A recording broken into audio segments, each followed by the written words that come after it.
KBR park వద్ద నిన్న జరిగిన కాల్పుల ఘటనకు సంబంధించి ప్రధాన నిందితుడిగా భావిస్తున్న కానిస్టేబుల్ ను అదుపులోకి తీసుకున్న పోలీసులు దర్యాప్తును మరింత ముమ్మరం చేశారు. అతనికి సంబంధించి అన్ని డీటెయిల్స్ ను సేకరిస్తున్నారు.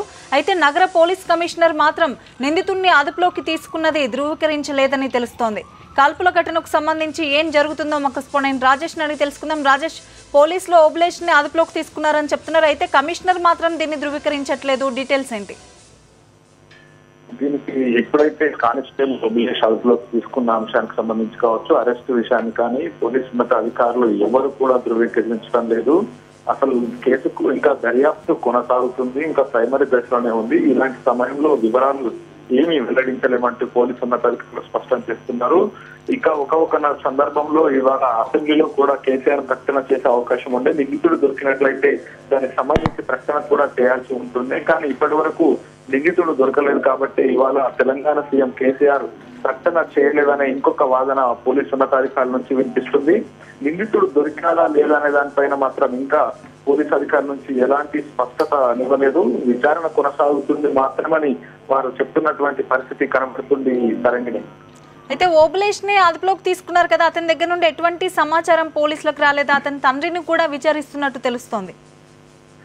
అంటే ఓబులేష్ తో పాటుగా మరి కొంతమంది అనుమానితుల్ని అదుపులోకి తీసుకున్నారని వార్తలు వస్తున్నాయి. కింది స్థాయి అధికారులు మాత్రం కొంత దానికి అవును అని చెప్తున్నటువంటి పరిస్థితి కనబడుతుంది.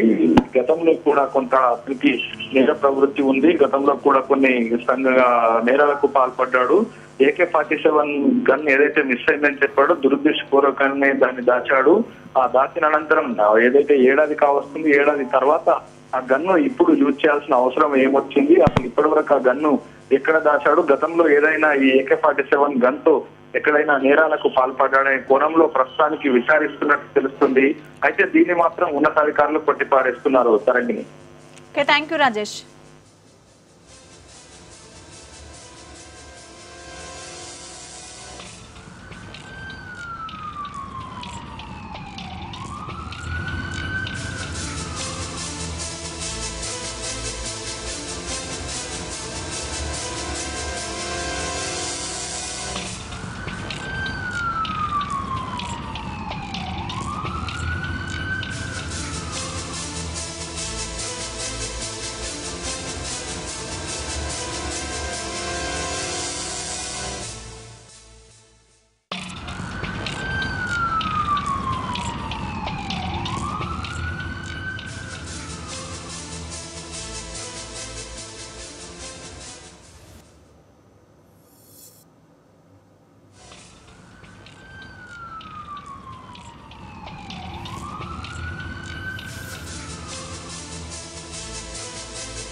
ఇదే అంశానికి సంబంధించి మరింత సమాచారం కడప కరెస్పాండెంట్ శ్రీనివాస్ అడిగి తెలుసుకుందాం. శ్రీనివాస్, అక్కడ పోరుమామిళ్లలో ఎవరైతే కేబీఆర్ కాల్పులకు సంబంధించి నిందితుడిని పోలీసులు అనుమానిస్తున్నారో ఓబులేష్ అని, అతని తండ్రిని అక్కడ విచారిస్తున్నట్టు తెలుస్తుంది. వీరికి సంబంధించిన వివరాలు ఏంటి? అసలు పోలీసులకు ఇప్పటివరకు ఏమైనా సమాచారం తెలిసిందా?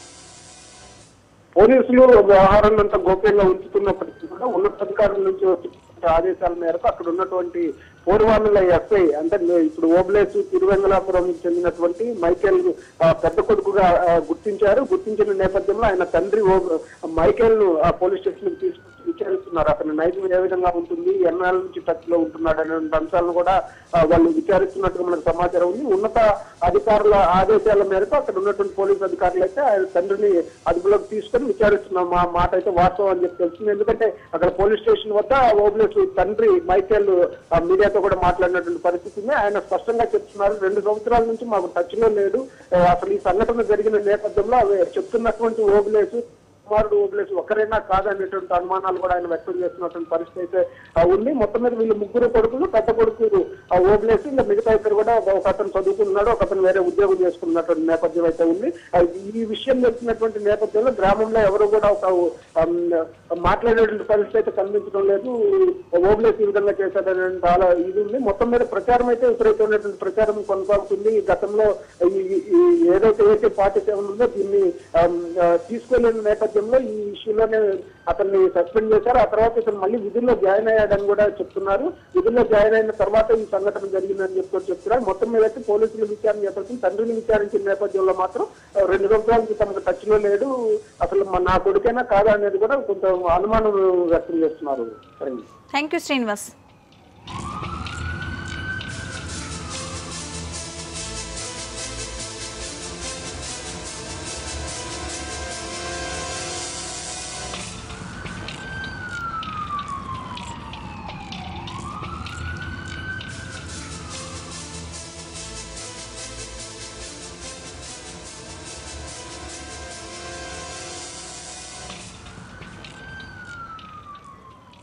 ఇదే అంశానికి సంబంధించి మా అనంతపురం కరెస్పాండెంట్ శివారెడ్డిని అడిగి మరిన్ని వివరాలు తెలుసుకుందాం. శివారెడ్డి, ఎవరైతే ఓబులేస్ ఉన్నారో అతన్ని అనంతపురంలో పోలీసులు అదుపులోకి తీసుకున్నట్టు తెలుస్తోంది. ఇటు కడపలో కూడా అతని కుటుంబ సభ్యులను విచారిస్తున్న పరిస్థితి మనం ఇప్పుడే చూసాం.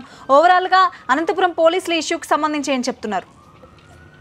సరైనది అరవిందో వైస్ చైర్మన్ రెడ్డిపై కాల్పులు జరిపిన దుండగుండి అనంతపురం, అదేవిధంగా కడప సరిహద్దులో అదుపులు సమాచారం అంటుంది. ఎందుకంటే అక్కడ ఏదైతే కేటీఆర్ పార్క్ లో కాల్పులు జరిపిన అనంతరం సొంత ప్రాంతానికి తరలి వెళ్లే నేపథ్యంలో తప్పించుకునే ప్రయత్నంలోనే అనంతపురం సరిహద్దుల్లోకి ఓపీఎస్ వచ్చినట్లు ఇక్కడ పోలీసులు గుర్తించారు. ఈ నేపథ్యంలో హైదరాబాద్ ప్రత్యేక టాస్క్ ఫోర్స్ బృందం సభ్యులు, మరోవైపున అనంతపురం, కర్నూలు, కడప ఈ 3 జిల్లాలకు సంబంధించిన పోలీసుల సహకారంతో నిందితుని ఎటకేలకు అభివృద్ధిస్తున్నట్లు సమాచారం. ఎందుకంటే తొలుత ఓబులేసి అనంతపురం జిల్లాకు సంబంధించిన వాడిగానే పోలీసులు భావించారు. అందుకే అనంతపురం జిల్లాలోని మొత్తం 6 మంది ఓబులేసులను గుర్తించారు. వాటిలో ఏపీఎస్పీ నుంచి ఎవరు కన్వర్షన్ అయ్యారు, తర్వాత ఎవరు అమ్మకపేటలో పనిచేస్తున్నారు, లేకపోతే హైదరాబాద్ లో పనిచేసిన ఓబులేసులు ఉన్నారో కానీ అనంతపురం జిల్లా ఎస్పీ రాజశేఖర బాబును హైదరాబాద్ పోలీసులు సంప్రదించారు. అయితే ఇక్కడ ఉన్న వారిలో ఎవరు హైదరాబాద్ లో పనిచేయాలని ఇక్కడ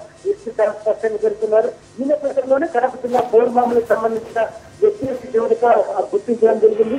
ఈ నేపథ్యంలో పూర్తి స్థాయిలో ఓపీఎస్ తో పాటు 3 అదుపులు తీసినట్లు సమాచారం అందింది. ఎలాంటి సహకారమైనా సరే టాస్క్ ఫోర్స్ బృందానికి అందజేసేందుకు పూర్తి స్థాయిలో సంసిద్ధంగా ఉన్నామని అనంతపురం జిల్లా ఎస్పీ రాజశేఖర్ బాబు స్పష్టంగా ప్రకటించారు. సరిగని. Thank you Sivareddy.